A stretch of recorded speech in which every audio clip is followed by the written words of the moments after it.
I am a strange biological medium of communication.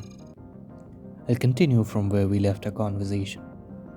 If you have listened to the previous episode and followed along in a proper fashion, this is going to be the conclusion to everything I've said in the previous episode. I strongly suggest everyone to go through the previous episode before continuing, otherwise, my words here in this one won't make any sense.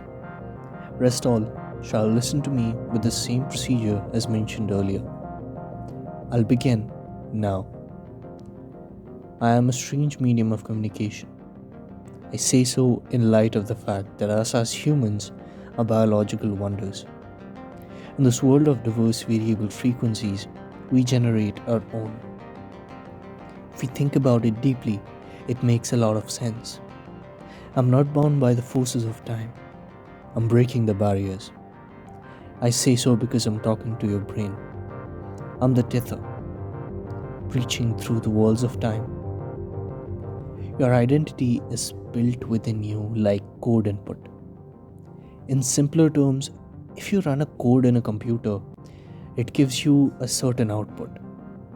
And that's what us as humans do.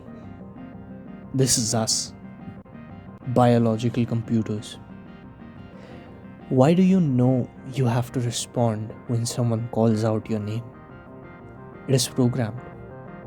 It's programmed within you. Now, I'm mentioning these things to let you know how your perspective or your perception is built. The reason I asked you to listen to this episode 5 on repeat is that I needed to talk to the number of versions who've listened to this in the past and who shall listen in the future.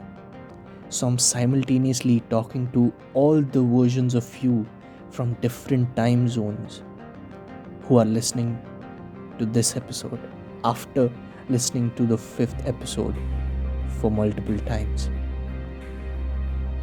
I'm talking to all those who are listening to the 5th episode right now, maybe multiple different versions of you. Since this information, these values of morality, and this lens through which you see life and set a perception is not a single one, I'd like to address something which has helped me quite a lot of times. So, I have read the Mahabharata almost n number of times, but here's this one quote which has rocked me to my core, and that is by Bhishma, and he sets a great example for mankind and says, life is but a river. Bath in it, drink it, be refreshed by it, pray for its longevity, but never go against its flow. For disruption always comes with damage. And I realize that such is the flow of all things. As I speak, I am living across different times. I am speaking across eras. I'm speaking across the world. I talk to one soul of different ages. Right now, I ask you to calm yourself down and take a deep breath. Be grateful. Pause momentarily and sense this in you. Now, everyone has their own worlds, existent within their own mind. Out of test, I'm a part of it, beside you. When I ask you to breathe slowly and meditate, now some of you might have imagined sitting in the Himalayas. Some of you might have imagined sitting in your home. Some of you might have imagined sitting on a couch or on a chair or whatever, doing this. So, anyway, in any manner, I would attest that I am a part of it and I am beside you. This voice of mine is but a frequency, one that is simultaneously talking to you and various different entities through time. And all of them are you. I am connecting these cables and speaking to you, living inside of you as a voice, an image, or any subliminal form of data. This is not some existential therapy, though it seems like one, but it's pure facts. I reside here in my city You reside in yours. Yet we connect on a very minimalistic level, through a mind. My mind is sending me signals that I'm speaking. Your mind is sending you signals that you're listening. We are thus interconnected. Leave a message to yourself.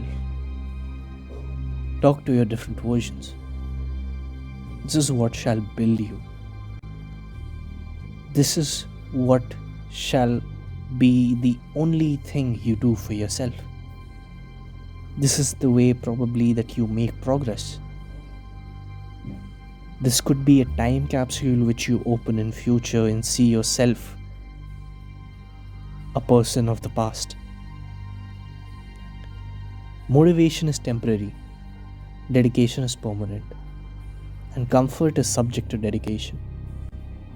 Thus, I, Kunal Dikshit, conclude the episode 6 in the final episode of DRISHTIKON. I thank you, everyone. I thank Naman Tiwari for me and him working out for the script every single day. And I would like to thank Wikipedia and all of those people who have helped me in this solo quest to bring forward this content. And this is the end to DRISHTIKON Season 1. We'll see you in Season 2. Thank you, everyone.